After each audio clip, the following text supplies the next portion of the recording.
The Minister of Works, Senator David UMAHI, in this entourage on Friday, inspected ongoing construction work on Section 3 and 4 of the Lagos-Calabar Coastal Highway in Ogun State.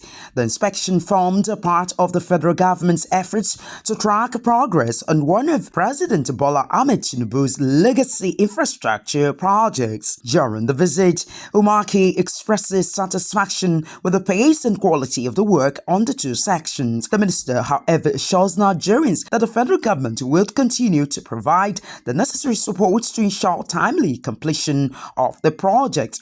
He also pledges that contractors would maintain the highest standards throughout the construction process as being done on a daily basis.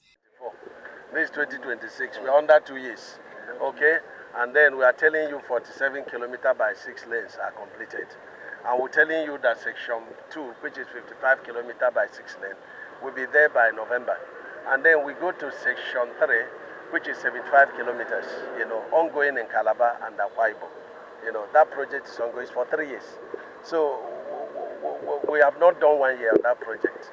And then you come to section 4, which is Ogun and Ondo, 82 kilometers by 6 lanes. That project is ongoing.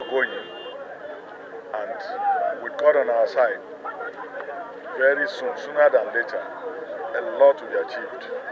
And the impact this way will take to the economy of the nation cannot be overemphasized. UMAHI describes the Lagos-Calabar Coastal Highway as a strategic project that will strengthen connectivity, boost economic activities, and open up coastal communities to investment opportunities, adding that it is a project that will outlive every one of them. He said that the 700-kilometer highway would serve as a major economic corridor linking Lagos and Cross River states through several other states. If we have time on Saturday, we may have to, reach there. It's ongoing. They are dredging over 10 kilometers of sand filling there. There you also have pits of over 50 meters deep, which they are removing and replacing with sand. Some of these things were not procured for because we had to, you can ask us, why is it that, you do a detour, engineering is very dynamic. As we are going and we see where we have a very terrible swampy area, we have to come together and redesign. Because a lot of people don't even know, right? For those of you that are in the media, please do not hesitate to share this good news with people. There's relief on this road. You can see all the vehicles transporting heavy-duty vehicles, transporting lots of goods and services. And with this kind of road requires durability.